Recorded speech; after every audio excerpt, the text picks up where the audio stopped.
Welcome to Spreading the Floor with your hosts, Jacob Cooperman and Nigel Petty Fernandez. Your go-to podcast for basketball's forecast.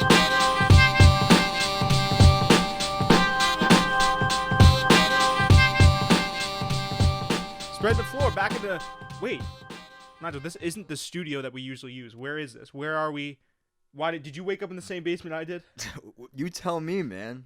I have no idea where the hell we are. It looks almost like we're in the same studio that you guys see me on over Zoom.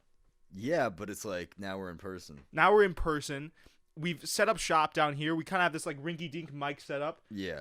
Shout out to, a combination of me and you for getting this set up here. It's been a hell of a day. It has been a hell of a day. Nigel, he got the ride down here. He was gracious enough to come down here. I appreciate it, man. Major heist to get the microphones. We're not going to go that far. Let's not incriminate, you know what I'm saying? We're back in here anyways, man. What's going on? All you good people back at home. This is episode 36 of Spreading the Floor. And do we pop the cherry, Nige? Is episode 36 or 35? Did I say 36? You said 36, 35. Man. Episode 35 of Spreading the Floor. Before we get to it, we wanted to go over, we said next episode was going to be in person. We had to take a week off, and then there were some complications, going back to the studio. Right. But we wanted to do this for you guys because we said we wanted to be back in the studio, and this is as close as we're going to get for right now. But by next week, we'll be back in the studio. Back with all our professional equipment. Monday's episode might be over Zoom, though. Monday's episode is either going to be here or over Zoom. Yeah. We'll put more out on like our Twitter or Instagram or something. Yeah, we'll keep you guys posted. Don't worry. But yeah, go ahead, man. Why don't you pop the cherry? Pop the cherry, man. We're now, I shouldn't say. Let's just say we're joining forces. We're going to be presented by, joining forces presented by Sidelinesources moving forward, because there was a lot of like legal mumbo jumbo that you said. It was like, hey, Coop, maybe you shouldn't use that language. We wanted to be careful. We're not exactly walking on ice, but we want to be in a situation where we're not walking on ice. Absolutely. So we're partnering, presented by Sidelinesources moving forward. That's right. They were gracious enough to host us on their page, or they're going to be gracious enough to host us on their page. Moving forward. To give us the foreseeable future. And we're really good. We're excited to be heading up the podcast wing of their media. It's not a conglomerate, but it's just like a media page. Yeah, they know what they're doing. They're a basketball giant, I'd say. They felt like they could do a lot of good stuff for us, and we felt like we wanted to contribute and do something good for them too. Yeah. And this is the agreement we came up for, and we're just happy to be back. That's what it's about. Yeah. So we're gonna be doing 2 pods a week. It's going to be coming out every Saturday and Tuesday. We're going to be recording. What we decided. Right, recording Fridays and Mondays. Episodes will be coming out. We'll have the usual Tuesday episode that we did before, but just tack on Saturday episode onto that as well. So we could just, talk about basketball and stuff, give back to talk about the NBA and stuff. That's what we love doing. That's what I'm saying, man. And even, I was thinking too, for the extra episode a week, perhaps it would be stylistically, there would be some differentiation there with the way that we conduct the pod. But that's, we're talking about things. We're talking about, doing outside of podcast content, merchandise line, all that good stuff, really treating this like what we know it can be, which is a full-time job. A full-time job. Which is what we talked about that in the commercial. Yeah. And that's because before we were doing it pretty full-time, but obviously we're still college students. Right. We're still going to class. But we wanted to just, maybe we just focus on this and try to take it as far as we can go. We're excited to see. We love doing it. And so we say maybe we brush a couple things off our table and really put this forward. And I'm glad. We always took it very seriously, but I'm glad that we're here right now and we're really going for it. I think the best thing about what we do, Nigel, is that we conduct ourselves and we have a product that is professional in essence. I agree. I'm not going to give too much away from the conversation, what we have with the Sidelinesources gentleman, Gabe, shout out to him. But it's clear and it's been clear to us for a while, but it's starting to be clear to other people now that we have a product that not many people have. And this is not me gloating. Right. This is not me being, what's the word? This is not me having delusions of grandeur. I'm never going to say something that I didn't think was, I'm busting out the big words. Episode 35, we're in the building. Yeah. I'm busting out the big words. No, this is something that I feel can be taken to the next level, and this is exactly the route that we need to take, or let's just say the gateway that I think we're going to step into to take it hopefully to the next level, man. And I'm super excited for the future of not only this show but for podcasting in general. Yeah. Because I don't know if you know. I know you don't really. You've been kind of getting more ingratiated. I've been getting into it. Into the podcasting culture. The community. But Joe Budden has been a big guy that's been kind of spearheading the podcasting movement. I'm serious. No. What do you what? I don't know. It's just funny. Go ahead. Please, no. I'm saying he's signed as I think he's the content, or he's the creator equity president at Patreon. Okay. People are getting exclusivity bags from Spotify deals. Yeah. They're getting paid money to now podcast. So sick. I think, what I'm saying is we're on track, I think, for something big.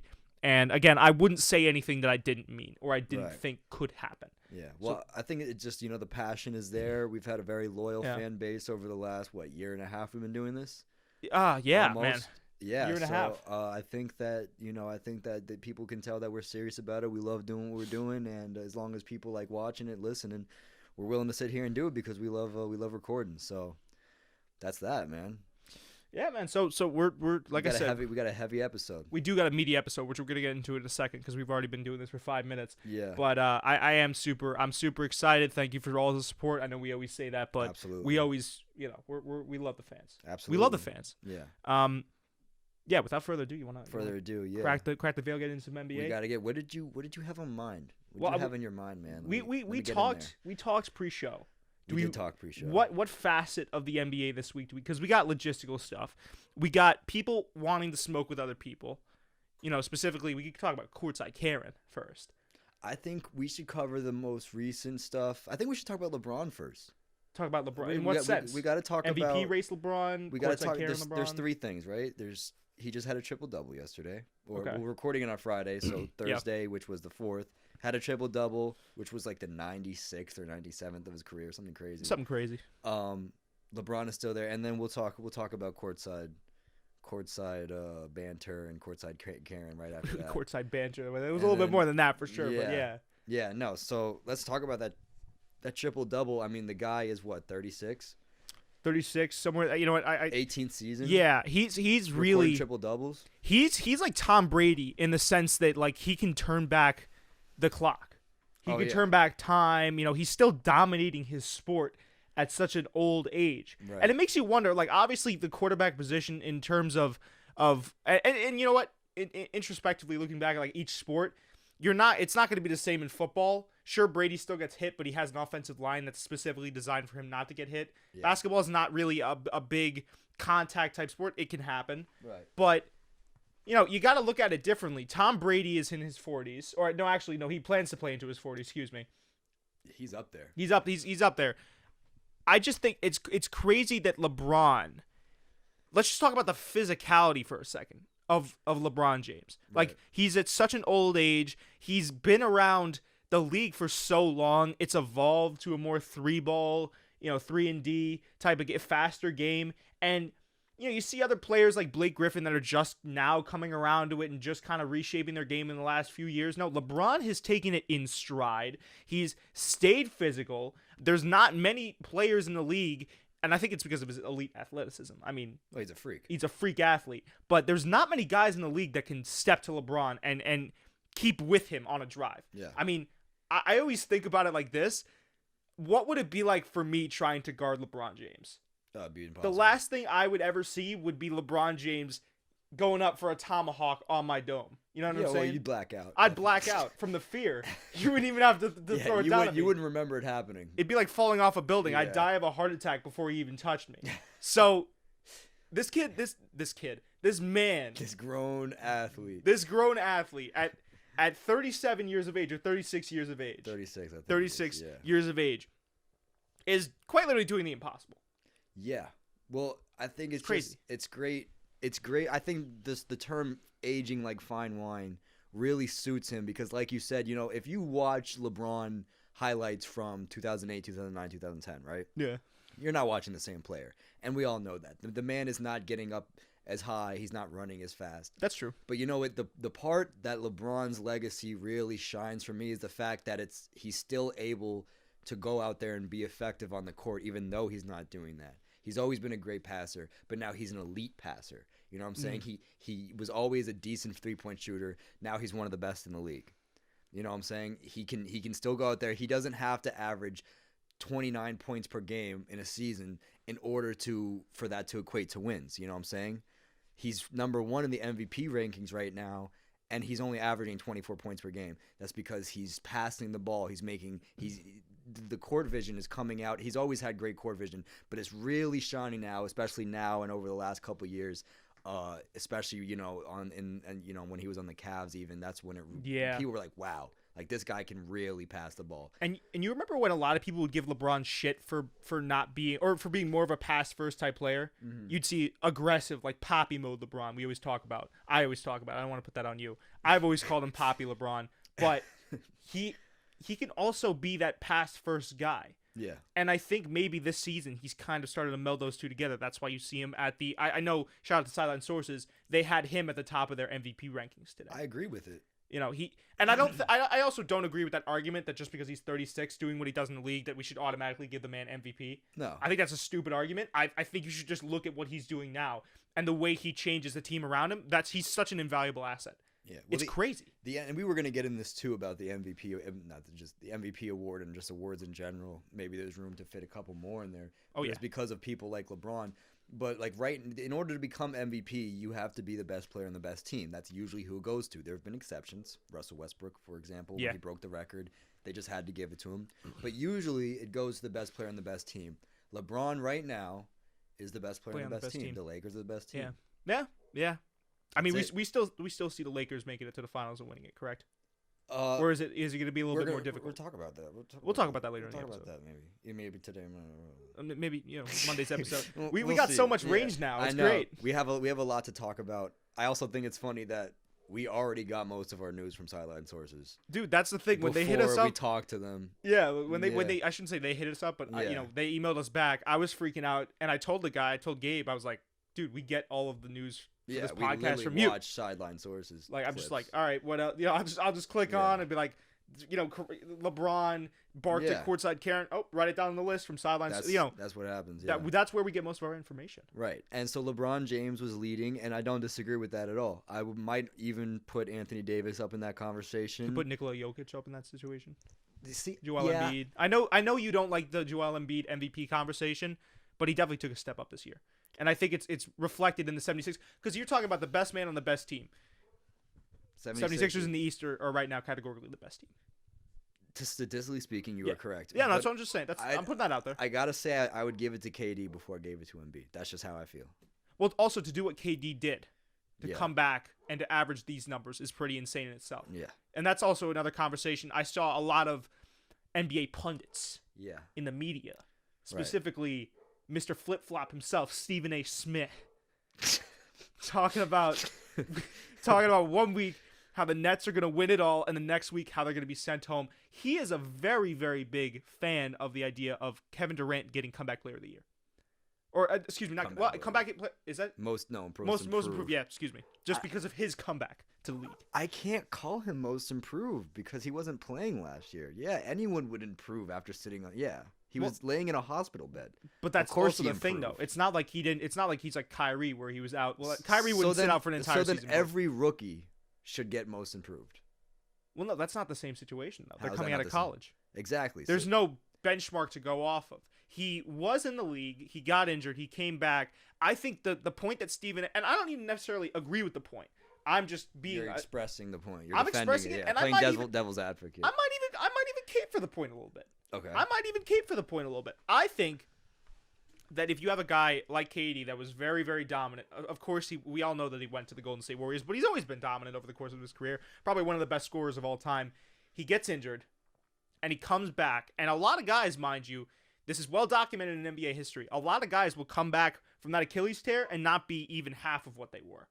There's a lot of guys where they're lucky to come back and be 75% of what they were. That's true. And KD is getting acclimated, I think. There's a little bit more, he's getting used more to pass first. That's also, who he's playing with. But by and large, like, this is still the same KD I feel like we've seen, and he's been so dominant. So I can almost understand where Stephen A. I still think in the pitch meetings or the pre-production meetings, they obviously, like, what we do, right, we're just organic. If we have a point, we're not going to take a stance just because the other one takes a stance. But That's what I think they do personally. Yeah, well, they have to. A guy is paid to be wrong and another guy is paid to be right in the eyes of the public, and then they each take their own stance. But I could see maybe where Stephen A. Smith is, but I also see where you're coming from, where it's like, yeah, sure, dude, if a guy is laying in a hospital bed and then he comes back, but I still think it's very, very impressive that he's able to drop around 20 points per game, 25 points per game. Right. So that's a 25-point per game difference from last year. So that's a massive difference. He's very improved. But see, now listen, let me give you another argument. Okay. Even if KD did come, like, he came back at probably like 90, 95%, right? Mm-hmm. Let's say he did only come back at 75%. Right. You would still be giving it to KD. You'd still take KD over Collin Sexton. But the thing is, why wouldn't you? 75% KD isn't better than Collin Sexton right now? He is, but I'm saying if he comes back and so we're saying hypothetically he comes back 75%. So you got to take his points per game down as well, right? You take everything down. Because that's a major part of his game is his scoring. So let's say everything down. Okay, so then let's say he averages a cool 15 points per game, 5 assists, 7 rebounds, something like that. Let's make it simple. Let's just talk about points, okay? If you're going from averaging 0 points in a season to averaging 15 points in a season, I still don't think you get that, because for KD, I think part of the allure of why people want to give him this award is because he's getting back in that conversation of the points per game totals that he used to. That's what I'm saying. If he came back and he averaged 15, I mean, we've seen that's happened to guys that have torn their Achilles before. They come back and they'll go from like a 25 points per night type of guy to a 10 points per night type of guy. Derrick Rose. Well, he came back pretty strong, but he got injured really quickly again. Yeah, that's what I'm like. It's just something you need to look at the fact that Durant is a pure scorer. You know what I'm saying? Pure. He's a Bjorn scorer. He's a pure blood scorer. He's a pure blood scorer, and he's a savage. One of the best of all time, in my opinion. And he's doing pretty much all the same stuff he was doing before the injury. Yeah, but now he's even more of a leader now, I'd say. That's what I'm saying. His low post fade, when they get it down, and I know the Nets love to run that play. Yeah, and every time I see KD, you know what I'm saying? I'm going to go up for it. Oh, you love doing this. Whenever he gets up there in the and then he's, you know what I'm saying? He backed up. Right. Right. A little shimmy, and then he does that picture perfect fadeaway. Yeah. Are you kidding me? Yeah. Well, you can't guard that. You can't guard that. His arms are too freakishly long. He's got Slenderman arms. So but that's what I'm saying. I think that plays into it. Like if he came back and he was only averaging 10 points per game, yeah, I'm definitely gonna factor more. And I still don't necessarily think he's gonna get it. I don't think he should. I don't think he should. Personally, I think that it would be almost an insult. That would be robbing guys like Collin Sexton. Right. That, and it's just like he's more in the category for MVP, in my opinion. I think it's, you know, what is a guy like KD doing with an MIP award this year? Like, come on. The guy's like 30, 31, 32. Yeah, and you also have to take into account his legacy. Right. You know, which is something that a lot of does he guys even want the up. MIP award? You know, that's like giving a guy like Westbrook the 6th Man of the Year award. You know what I'm saying? Like, he doesn't want that. Yeah. Well, you know especially he starts, so he probably would be like, "Why am I getting this?" Oh yeah, he'd be so super confused. Do the Swaggy P meme where it's like, yeah, man. I mean, I know what you mean. I'm just trying to like see both sides of the argument. But if I really had to give it to anyone, I feel like if you gave it to KD, that'd be robbing guys like Collin Sexton, guys like Jeremy Grant, Christian Wood, who got injured. You know, unfortunately. Yeah. It would just be robbing guys like that have really taken that next step, and guys that have. You know, it's one thing to do it in the bubble, and I'm not discounting anyone's play from last year in the bubble, because I think to still orchestrate something like that at the highest level, that's great. Yeah. But there's going to be a lot of people in the media that are going to be like, hey, well, this doesn't really mean anything because you were in the, this year, you're back in the stadiums. There's some teams don't really have fans, but other teams have reduced capacity. So there's not really, by and large, an excuse you can make for a player stepping up. Yeah, no. So I think guys like, like we talked about Jeremy Grant, Collin Sexton, if they're able to take their game to the next level and do it because Collin Sexton, man. I have my money, and this might be a little controversial. I have my money in Collin Sexton. I love watching that kid play. I always have, even since he was in college. And I think that he's making a push for MIP this year. I really like watching him play. He had a great game earlier this season against the Nets. Yeah. One of my favorite games of the season. That put him on the map, too. I think he was quietly averaging. I'll let you. I'm sorry. Yeah, no, you're good. You're good. That put him on the map. I agree. He was quietly averaging those like nice ass numbers, and then he gets to that game, and then people are like, he took Kyrie's shoes, Kyrie's number, went into Kyrie's, or actually no, it was Kyrie's home where he got drafted. Yeah. Because it was a home Cleveland. It was a home game in Cleveland. Yeah. So he went into the dog pound. Right. And he took that from him. And I think that was sick. He shoved him around. Yeah, well, the thing is, I think Collin Sexton always commanded respect around the league just for his passion. Yeah. You know what I'm saying? Yeah. Like, he is intense. He's a dog. Especially on defense. And I think he garnered a lot of respect throughout his couple of years in the NBA so far.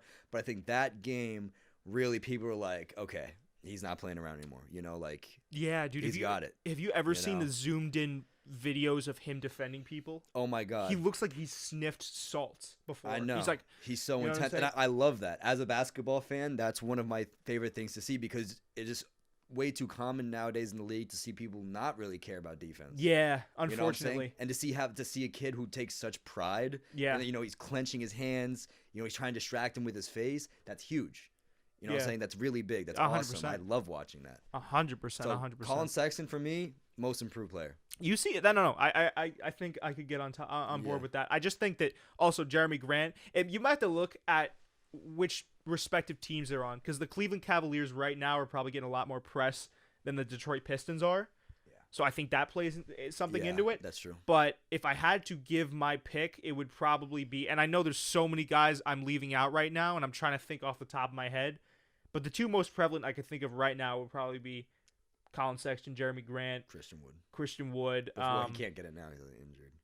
Well, so let's apply that KD argument to Boogie. Well, not Boogie, because Boogie's doing well though. He's doing well, but I don't know if he's like compared to some of the other guys in the pack. No. We could look at John Wall, guys like that too. We if we're applying that KD, we could talk about him. We could apply that KD argument. By the way, the Rockets have the best defense, I'm pretty sure, in the league right now.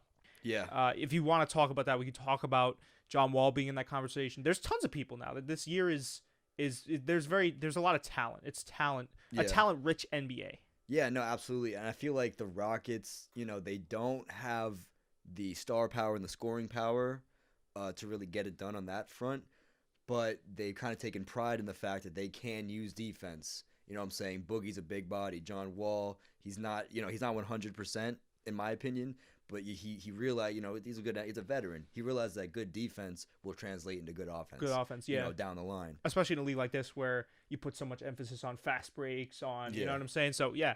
I want Bradley Beal to go over to the Rockets. Well, Bradley Beal, let's talk about that. We've got to talk about Bradley Beal. Because he said, apparently, this is just a source we heard from CBS Sports and also Sidelinesources, that Bradley Beal does not want to be traded and that the Wizards have no intention of trading him.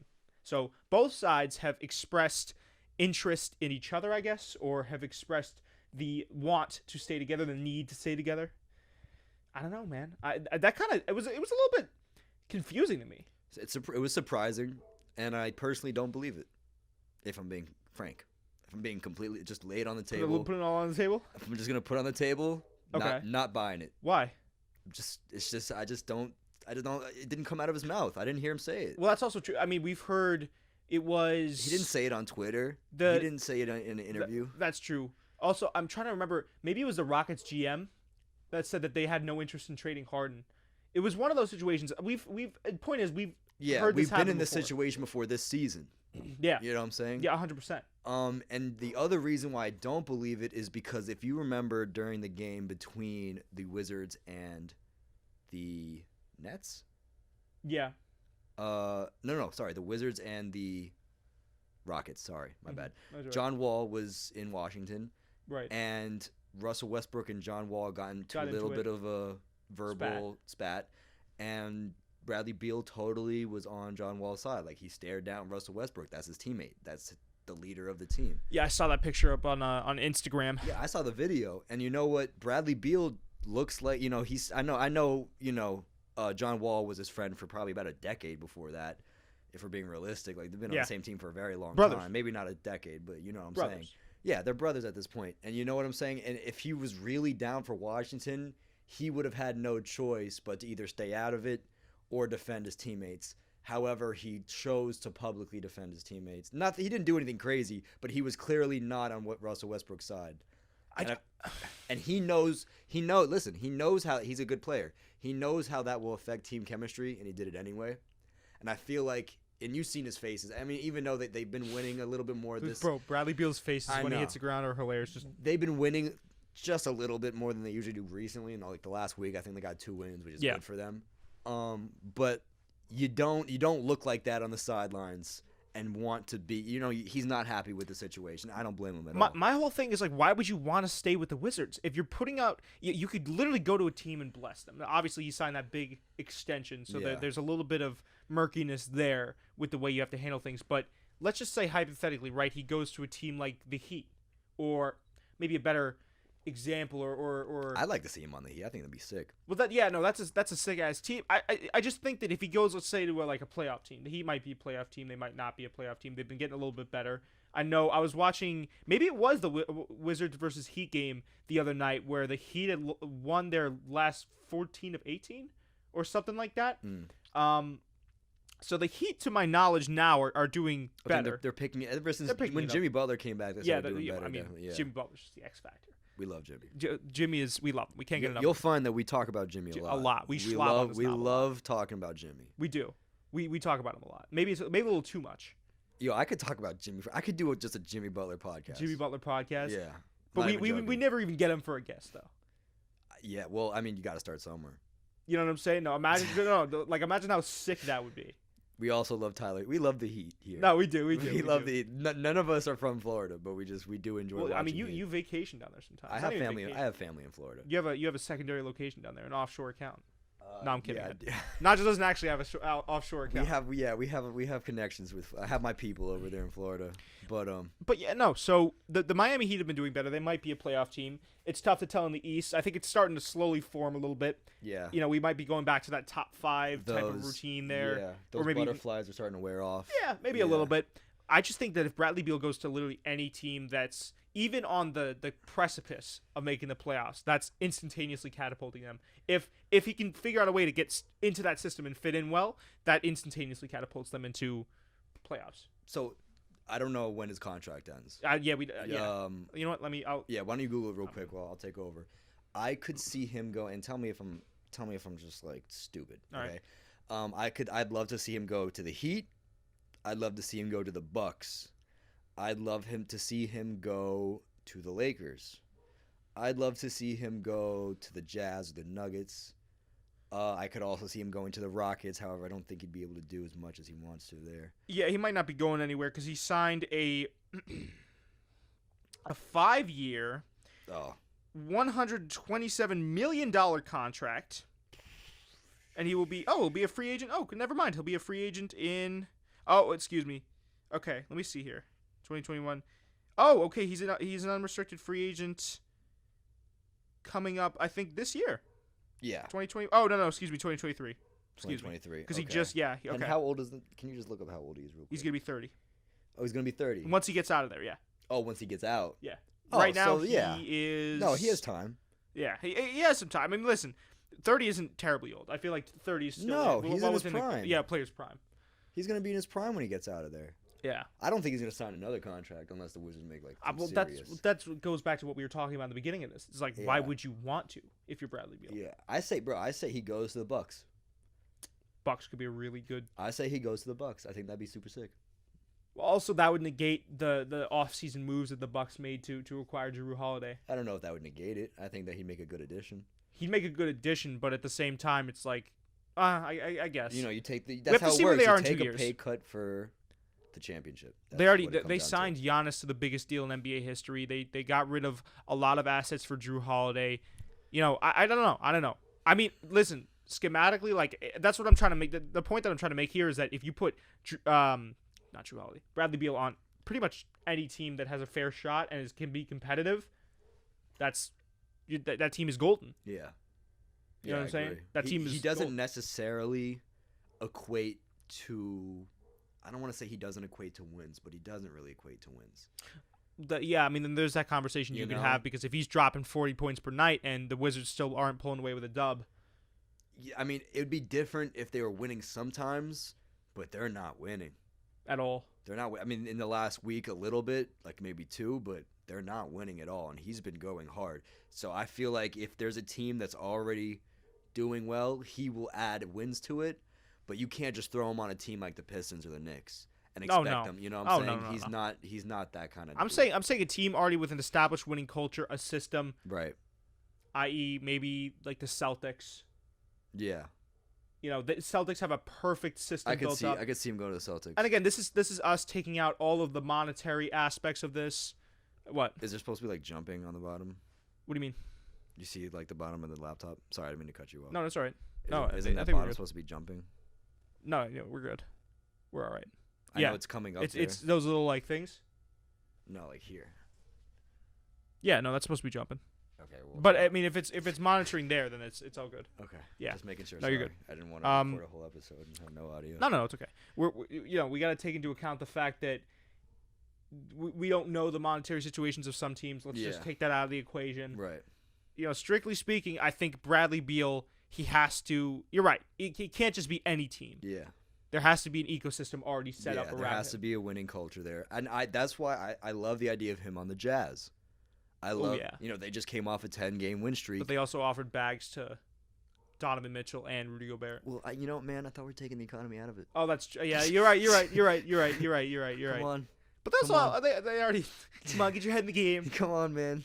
I think also they have Mike Conley there. You know? I think they do good with Bradley. I think they do very well with Bradley. I think Bradley would be a good addition to that system.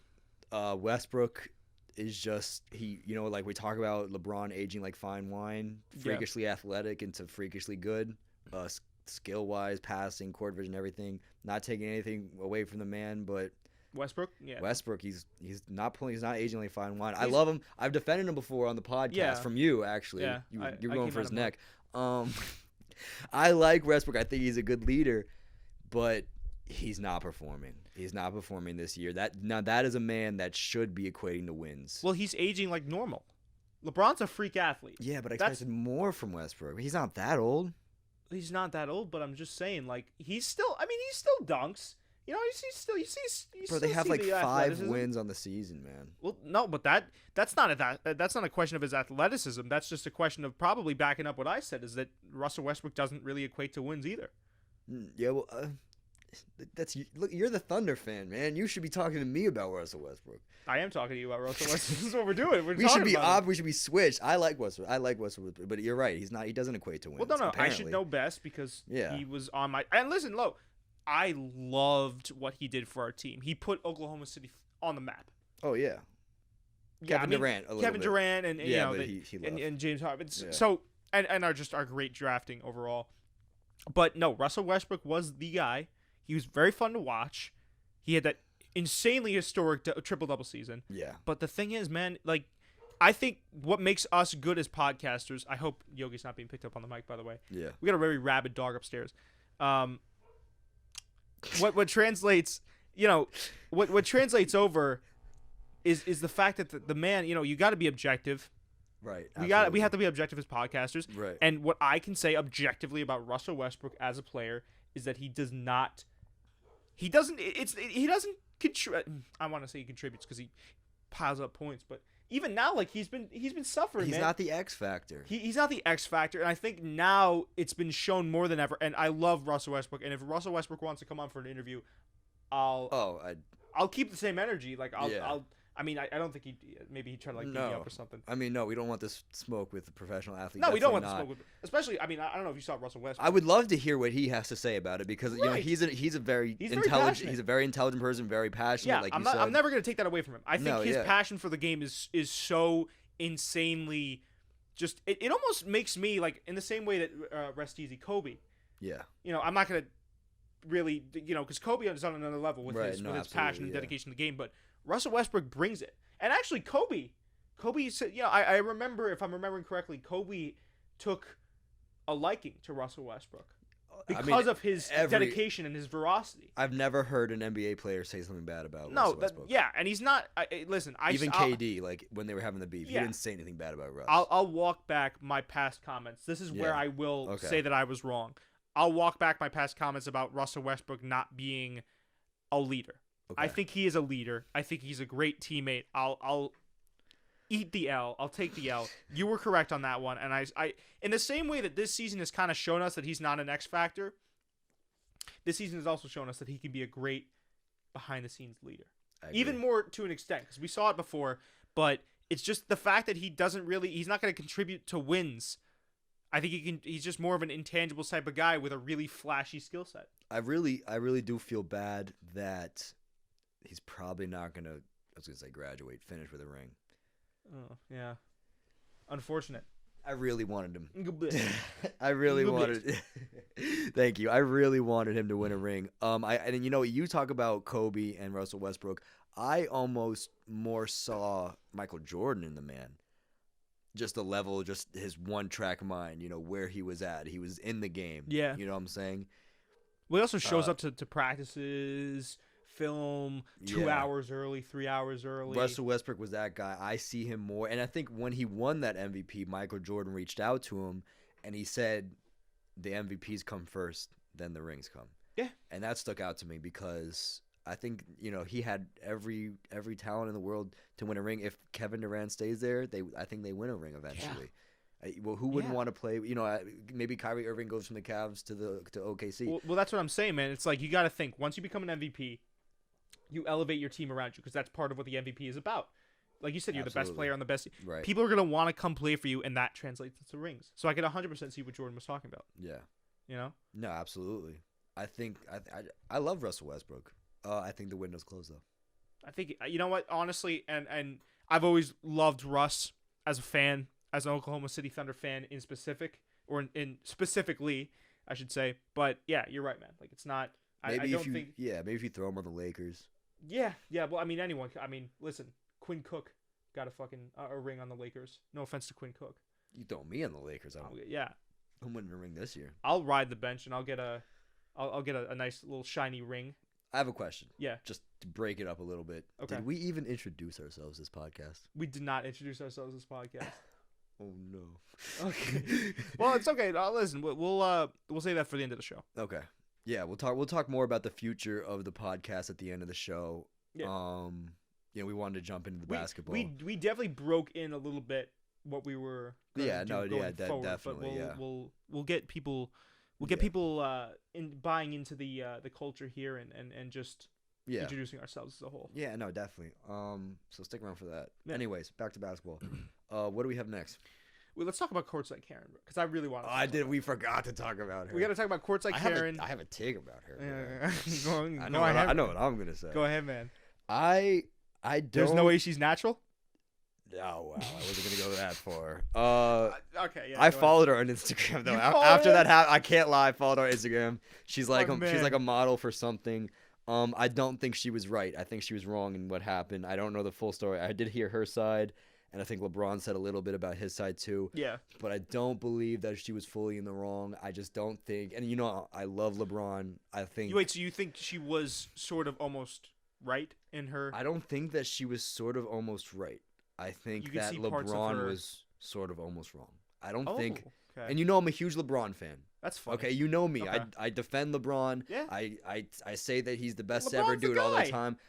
I genuinely, I would sit here and make a conversation for him being the best of all time, I think, if we did have the conversation. However, as an NBA player, I don't think there's any reason for you to be bantering with people off the court. I know they do it. I've seen there's tons of clips of it happening, and I don't think anyone should be giving disrespect to any NBA player. However, I think that there are ways to go about it, and I think that LeBron should have just said security point. Yeah, that would have worked just as well. Yeah. Instead, he told her to, he was cursing at her. They were calling him names. By her account. By her. No, you could see it on the tape. Well, he called her husband old steroid ass, which is, by the way, hilarious. And then he told her to, quote, shut the fuck up, end quote. I mean, listen, okay, here's the thing, right? I'll dive into my take. Okay, go ahead. I think, on the other side of the coin, I think the woman, this entire thing, I agree with you, right?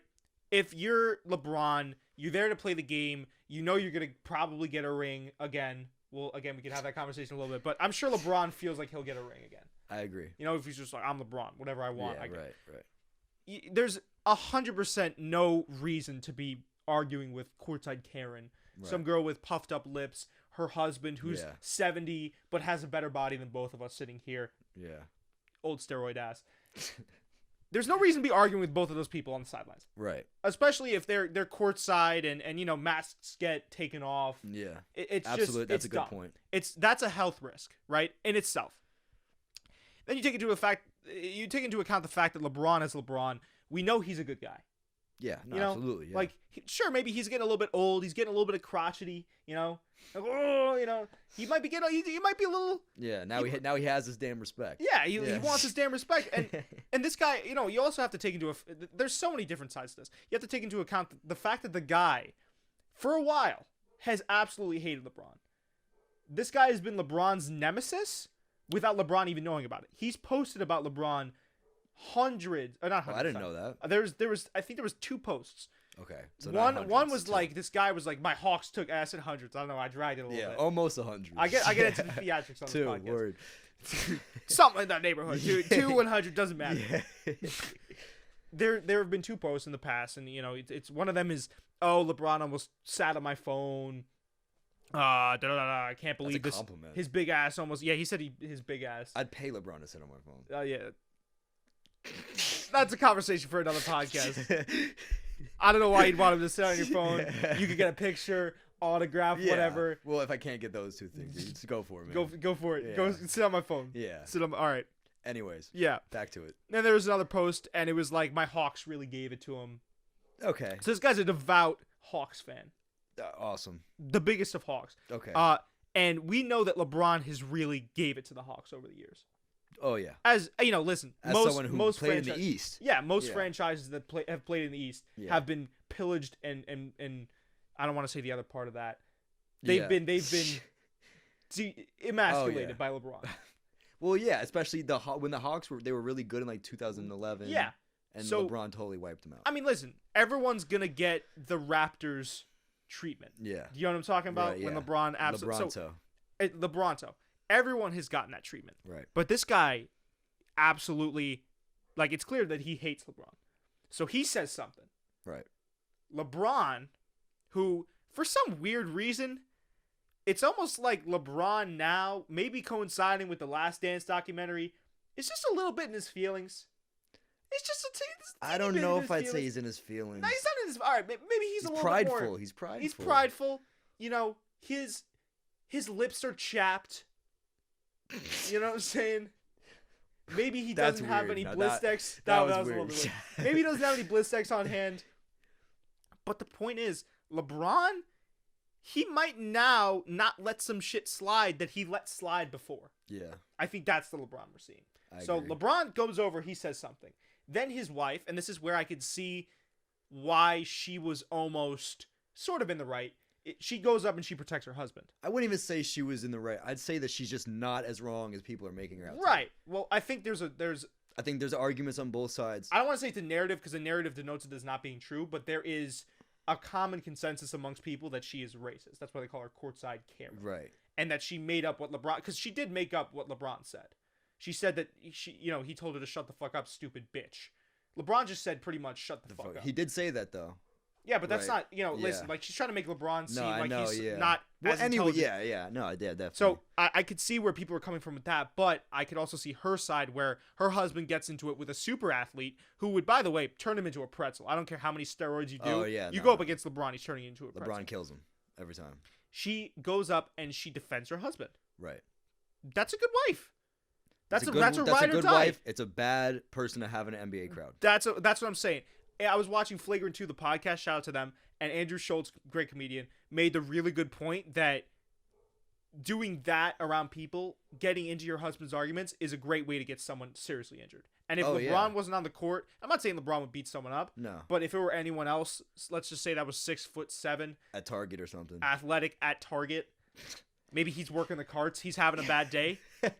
He swings. He swings on you. It's over for you. It's over. You're gonna wake up in the back of your Mercedes S-Class, right, at home in the hills. So, you gotta be able to see it from all perspectives. I just think the entire thing shouldn't have happened, but it did make for a really funny narrative. No, it shouldn't have happened. She was in the wrong. But I do also believe that LeBron just shouldn't be poking around. I don't think any NBA athlete, what Russell Westbrook does, because people have, there have been a lot of fans really that went after Russell. There's that famous clip where the fan has like 2 middle fingers up to Russell Westbrook in the stands. Yeah. And Westbrook's like that. Whose man is this? Right. That's all you got to do. Yeah. You know what I'm saying? Security, Yeah, we've seen Russell Westbrook. I was watching a video of Russell Westbrook. Like, I watch NBA heated moments. I'm that kid.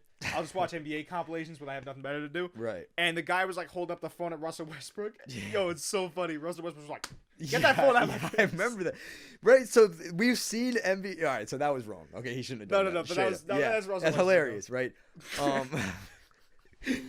No, I don't. It definitely it shouldn't have happened. She was in the wrong. That's like you said. I think it's a good point. That's an easy way to get your husband like literally like murdered.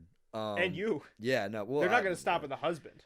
In certain cases, it depends where you are. Depending on who you're talking to. LeBron's a good guy. He wouldn't have touched the guy. I don't believe.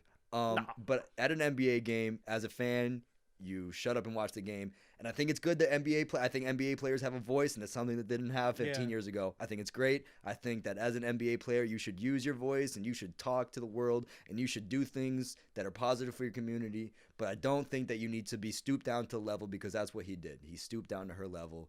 She cursed at him. He cursed at her back. Now we have 2 people in the wrong. Instead of LeBron being God, we have to say that, it just shouldn't have happened. Neither one of them should have done that. Yeah, and they're lucky. I mean, LeBron, like you said, he's not going to be the guy to go and bitch slap that 70-year-old steroid user or his wife. But he will be the guy to have fire comebacks. Steroid ass? That's pretty classic. Hilarious. Yeah. Classic. Yeah. And the other guy that was filming her, or had his wife filming LeBron, and then he was talking shit to LeBron, and he was like, I hope you're not talking to me because your wife's filming me, bum. LeBron knows how to end arguments. Yeah. Like I remember. Oh, I do remember that clip now. Yeah. He's got clapbacks for days. Yeah. So don't try it with LeBron. No, yeah, don't go. He's not gonna use his frame to demolish you. Pause. But he will demolish you with words. Yeah, LeBron's an intelligent man.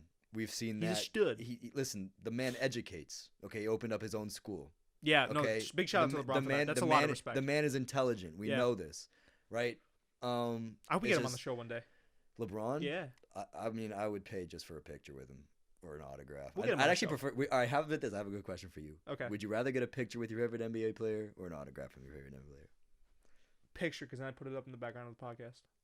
Oh well, I mean, wow, specific. I would too ask for a picture over an autograph. I think that's just where we are as a society. But you know what though? If it wasn't going up in the background of the podcast, it's just like I'd put it on my Instagram. I might put it on. No, you know what though? Because I have a take about that. I'd rather put it up on the background of the podcast because we do an NBA themed podcast, and it would be cool to have something like that up in the background. But if I'm getting it for Instagram, it's like, and I'm not saying that you're like this, Naj, but there are certain people that. I've never understood getting a picture with a famous person and putting it up to make it seem like I don't understand that line of thinking where we have to be connected to famous. Like it's like cool, if you're posting it because it's like, oh, I met LeBron today, super cool guy, which is why I'm assuming you would do it. Yeah, it's like that's well, fine. I wouldn't pose it for clout. That there are people that will be like, yo, met Look LeBron how many today. famous people I know. Yeah, like those people. That's what I don't understand. I'd be cheesing in that photo. I'd be cheesing hard. You know what I would ask for? What would you ask for? I would ask for. No, actually, I was gonna say if I met like a famous podcaster, I'd ask, or like someone that I really looked up to, I would ask for advice. Or that's awesome. I would try to have like a real combo with them. That's always something I thought I'd do. Yeah. Well, I mean, to be honest, I mean, this might be a sin. I wouldn't ask LeBron James for basketball advice. Just because that ship is already Life sailed. Advice. No, yeah, I'd be like, well, I don't know what Successfulness. Yeah, well, how do you be successful? Well, be 6'8", be a freak athlete, make it to the NBA, win 4 championships. No, I'd ask for a picture with him, and I'd put it up. It'd probably be a bad picture of me. I'd just be cheesing so hard. I'd ask him to be on the podcast. I'd shoot my shot right there and then. Really? Yeah. Okay, hey, do you think we could do Zoom meeting with you for our podcast? No, he comes down to New York City. You're playing the Knicks sometime, right? No, he wouldn't. No, he wouldn't. He does love New York, though. I mean, everyone loves New York. I remember when he was on Cleveland, Not and everyone loves New York. He went to in basketball world, New York garners a lot of respect. He was in Cleveland. He went to New York to play the Knicks, and like they had video of them like walking on the subway. Yeah, it was hilarious. JR was loving it. Yeah, it was awesome. And that's my home. That's awesome for me to see. That I was in the same place that these guys were walking. Pridefully. You could have sat on the same subway seat as them. Yeah, I actually. That's for another podcast. I actually don't even really like taking the subway, being honest. I don't blame you, bro. I'm not a big I've subway heard guy. Stories about the subway.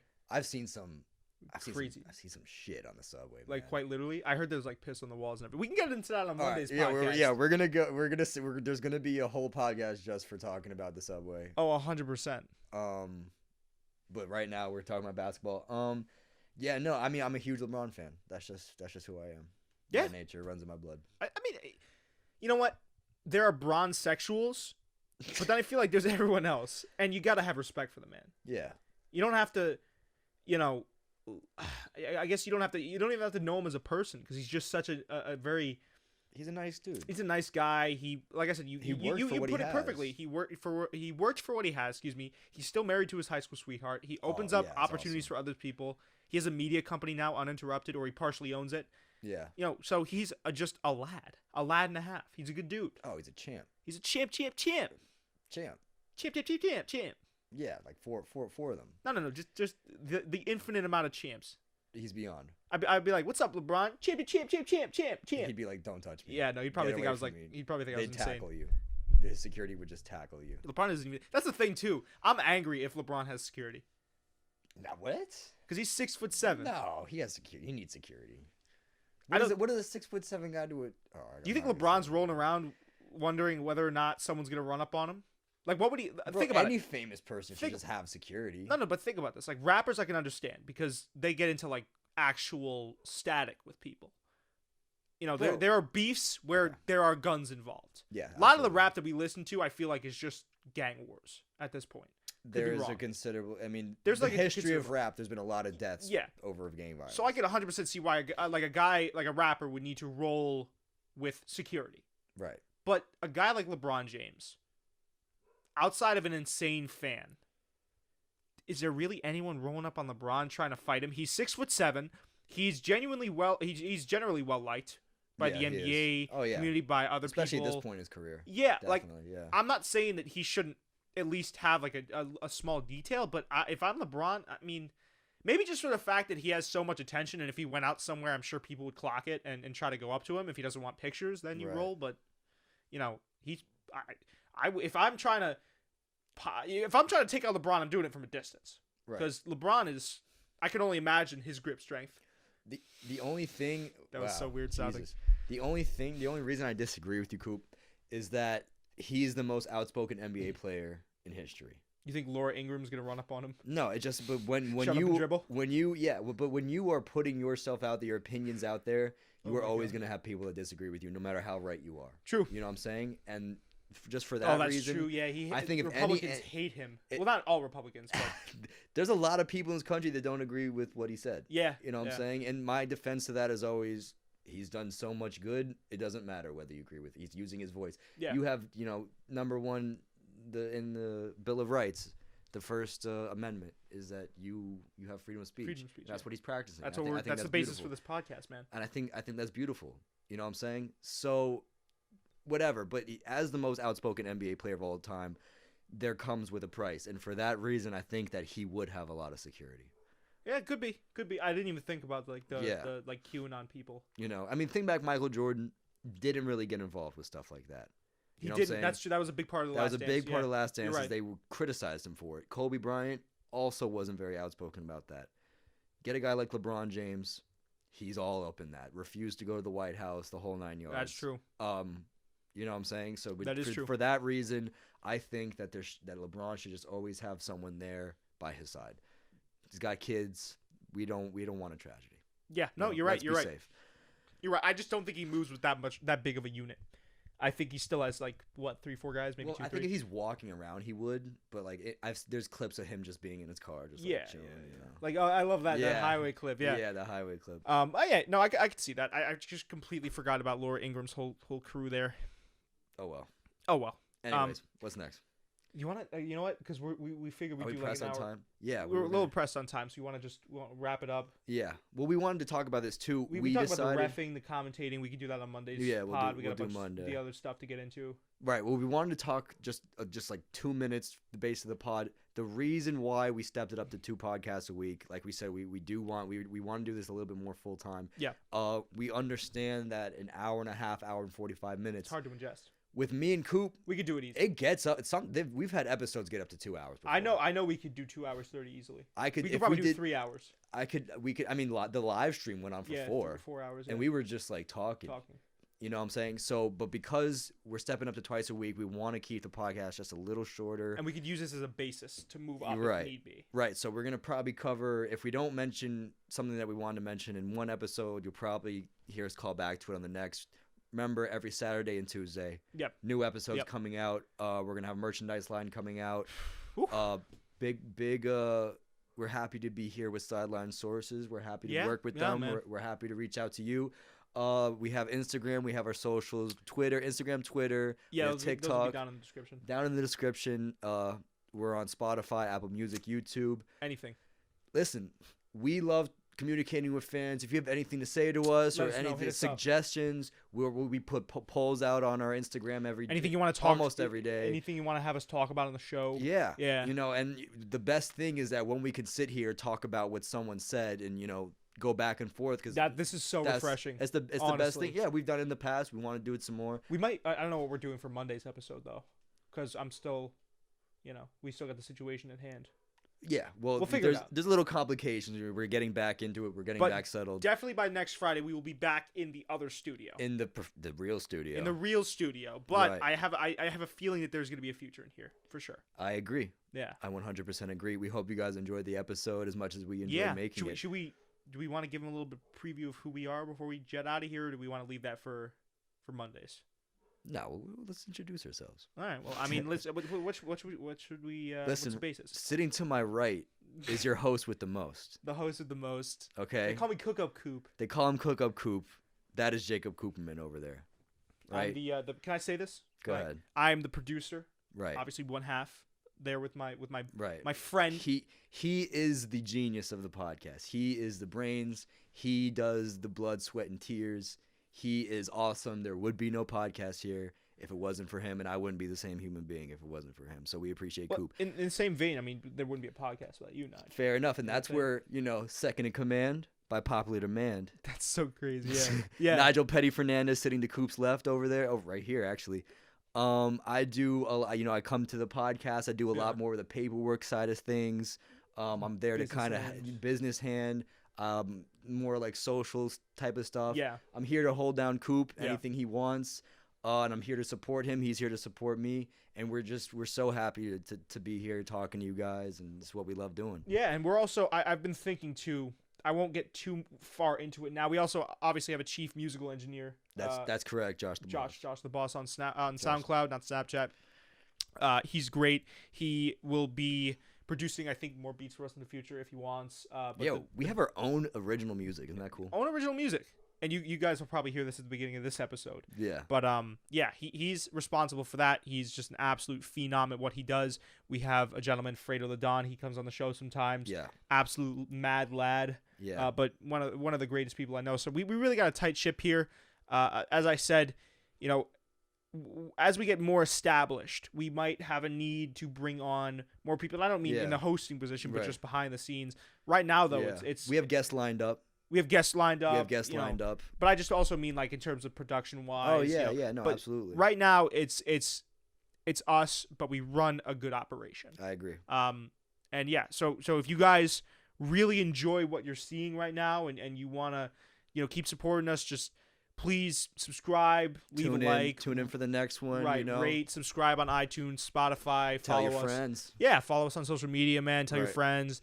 We're going to be opening up merch soon, so. And follow Sidelinesources as well. Oh, yeah. Because we get our information from there. They have good stuff. I get all the clips I see, I always get it first from Sidelinesources. They run a tight ship over there. Go 100%. Follow them. They're awesome. Yeah. All right. KD follows them. That should be all you need to know. That's crazy. And there's also a beef, which we're going to talk about on Monday. that originated from a Sideline Sources post. Okay, so that's reason to tune in on Monday. Yeah. Or Tuesday, actually. Big beast. Yeah. Tuesday. You're right. We're going to be talking about it on Monday. All right. So thank you guys. Thank you so much. See you next time. Be safe. We'll see you.